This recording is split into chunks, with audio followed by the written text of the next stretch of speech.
आज संसार में गलत चीजों को बढ़ावा देने के लिए बहुत सारे लोग हैं, लेकिन बहुत कम हैं जो अच्छी चीजों का बढ़ावा देते हैं। जब आप अपनी पहचान किस तरीके से छोड़ रहे हैं संसार में, यह बहुत ही महत्वपूर्ण है। आप क्या प्रभाव छोड़ रहे हैं अपने बच्चों पे, आने वाली पीढ़ी पे आप क्या प्रभाव छोड़ रहे हैं? आपने कभी सोचा है? नहीं सोचेंगे, क्योंकि आपको धुन है आपके पैसे कमाने के लिए। उनके साथ शामिल होना पड़ता है, थोड़ा थोड़ा दारू पीना पड़ता है, और गलत शब्द अपने आप मुंह से आ जाते, क्योंकि हमारा संगति ऐसा है भैया। अभिषेक आता है, वो आपको उन्नति देता है, आत्मिक उन्नति देता है, और जब आत्मिक उन्नति होती है तो संसार में जब आप जी रहे हैं उसमें भी आप उन्नति देखेंगे। और मैं आपको बता रहा हूं कि संसार में गलत चीजों को प्रचार करने के लिए, प्रसार करने के लिए, गंदे वर्ड्स को पब्लिश करने के लिए बहुत सारे लोग पड़े हैं। गंदी चीजें बोलते हैं लोग हंसते हैं, इंजॉय करते हैं, गंदे वीडियोस बनते हैं, रील्स बनते हैं, लोग इंजॉय करते हैं।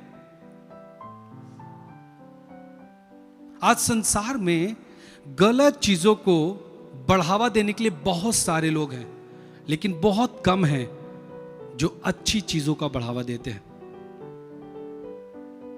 और लोग गलत चीजों को ज्यादा पसंद भी करते हैं। मैं आपको बता रहा हूं, कुछ समय पहले मैं एक भाई से मिला था, वो प्रभु में नहीं है, और मैंने सुना था कि वो वीडियोस बनाता है, कुछ कॉमेडी वीडियोस बनाता है, और वो बीच बीच में गाली देता है।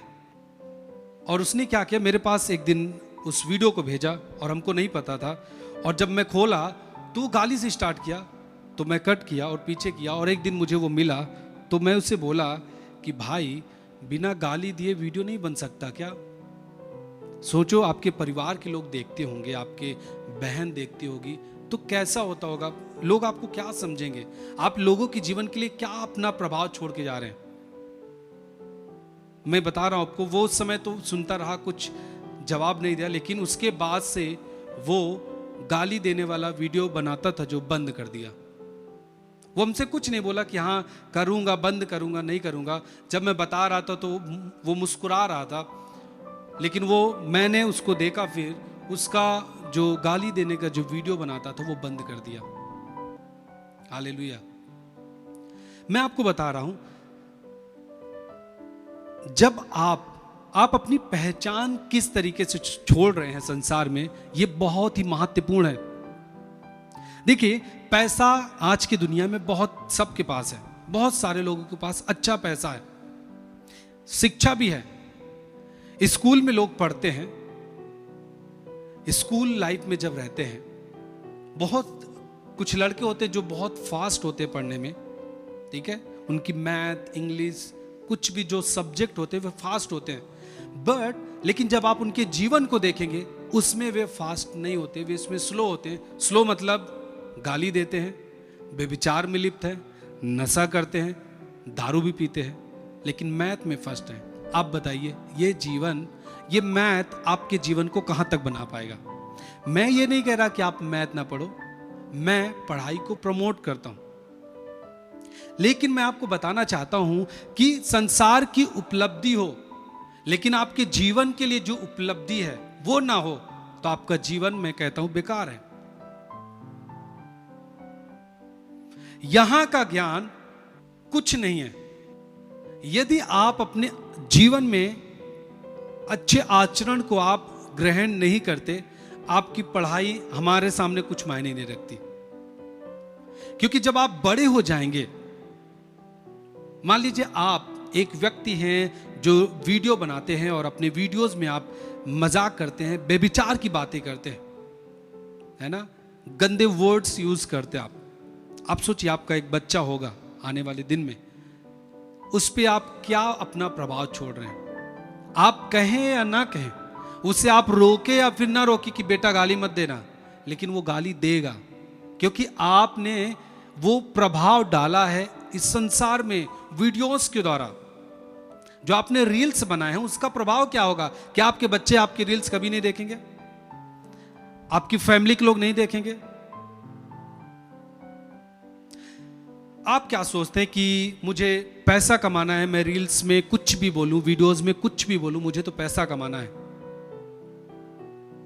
क्या आपका जीवन केवल पैसे के लिए है? क्या बिना गलत वर्ड्स के क्या वीडियो नहीं बन सकते? आप क्या प्रभाव छोड़ रहे हैं अपने बच्चों पे, आने वाली पीढ़ी पे आप क्या प्रभाव छोड़ रहे हैं?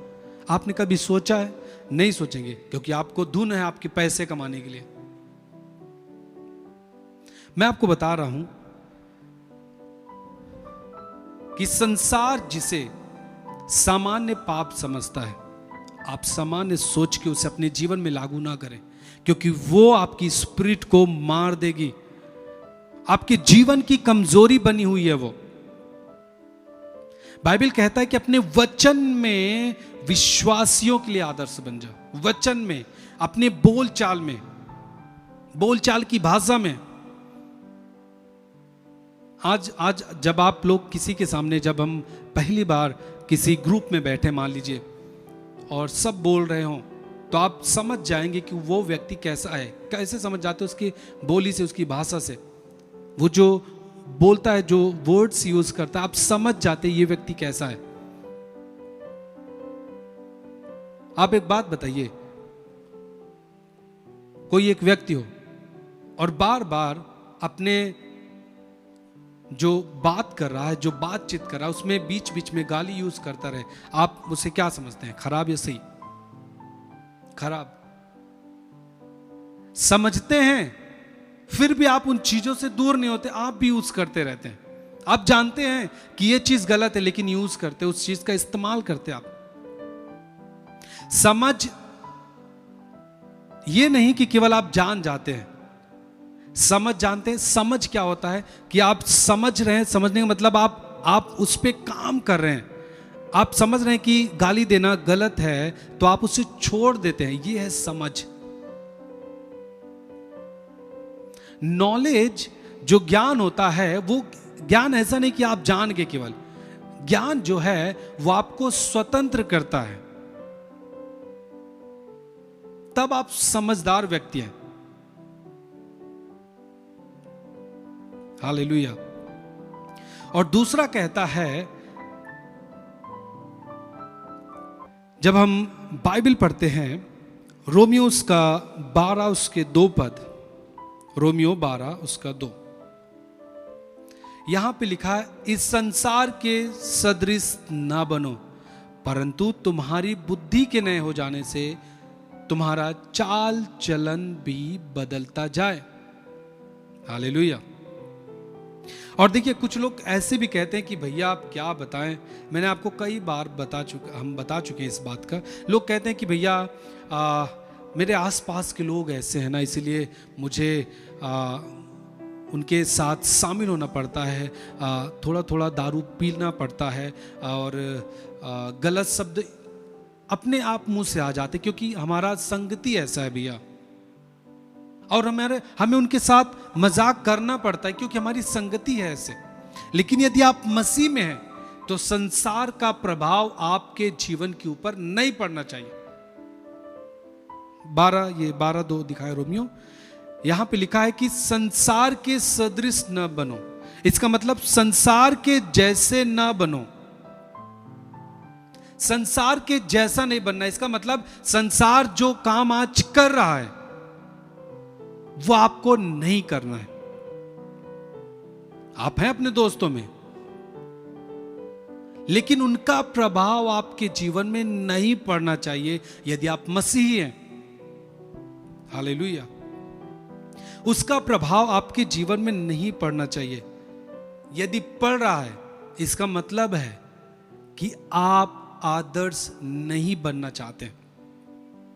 और बाइबल कहता है कि हमारे चाल चलन, हमारा जो चाल चलन है, दिखाएं रोमियो 12:2, लिखा है कि तुम्हारी बुद्धि के नए हो जाने से तुम्हारा चाल चलन भी बदलता जाए। जो हमारा चाल चलन है, जो हमारा कैरेक्टर है,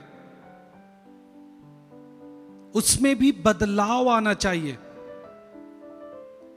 हमारा क्या व्यवहार है लोगों के साथ, अपने परिवार के साथ, अपनी वाइफ के साथ, बच्चों के साथ, फैमिली में आपका व्यवहार कैसे है, आपके पड़ोसी के साथ आपका व्यवहार कैसे है। आपका व्यवहार में भी बाइबल कहता है कि विश्वासियों के लिए आदर्श बन जा। देखिए, मैं आपको एक बात बता के उसके आगे जाना चाहता हूं। जब एक व्यक्ति क्रोध करता है तो बाइबल एक वर्ड कहता है याकूब 1:19 में कि उस व्यक्ति को क्रोध में धीमा होना चाहिए, जो मसीह व्यक्ति है। क्रोध में धीमा बाइबल क्यों कहता है? क्योंकि जब आप क्रोध में धीमा यदि नहीं हैं तो कोई भी मामला हुआ तो आप तुरंत गाली देंगे या फिर जो कर्स के जो शब्द होते हैं आप उसे इस्तेमाल करेंगे और उसे मारने के लिए दौड़ जाएंगे। इसलिए बाइबल कहता है याकूब कि उस व्यक्ति को क्रोध में धीमा होना चाहिए। यदि आप क्रोध में धीमे हैं तो आपके वर्ड्स जो होंगे वो शालीनता के होंगे, प्रेम के होंगे। यदि कहीं झगड़ा हो रहा है तो आप जब क्रोध में धीमे वाले व्यक्ति हैं, आप क्रोध कम करते हैं, तो आप उस मंडली को समझाने के लिए आप एक प्रेम का जो चीजें हैं, जो एक शब्द है आपके मुख से निकलेगा। यदि वाले आप क्रोध में तेज हैं, आप जल्दी क्रोध करते हैं और उस पर काबू नहीं कर रहे हैं, तो आप उस झगड़े में, उस लड़ाई में तुरंत आप गाली देंगे और मारपीट करने के लिए भाग जाएंगे। और आप सुनते हैं कई बार ऐसा होता है कि लोग बताते हैं भैया ये क्रोध बहुत जल्दी कर जाते हैं, कोई भी थोड़ा बोल दिया ये दौड़ जाते हैं उसको मारने के लिए। ऐसे ही घटना हुई। लेकिन आप मसीही हैं तो आपको क्रोध में धीमा होना पड़ेगा यदि आप वचन में विश्वासियों के लिए आदर्श बनना चाहते हैं। देखिए, मसीह का आने का मतलब आपके जीवन का बदलाव हो चाहता है, आपके जीवन का बदलाव चाहता है। चंगाई, छुटकारा, ये अभिषेक, ये हमारे जीवन को मदद करता है। लेकिन सारी चीजें हमारे जीवन के बदलाव के लिए होनी चाहिए।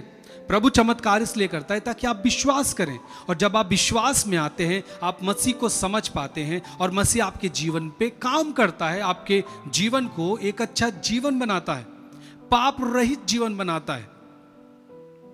अभिषेक आता है, वो आपको उन्नति देता है, आत्मिक उन्नति देता है। और जब आत्मिक उन्नति होती है तो संसार में जब आप जी रहे हैं उसमें भी आप उन्नति देखेंगे और आप पाप से दूर रह पाएंगे।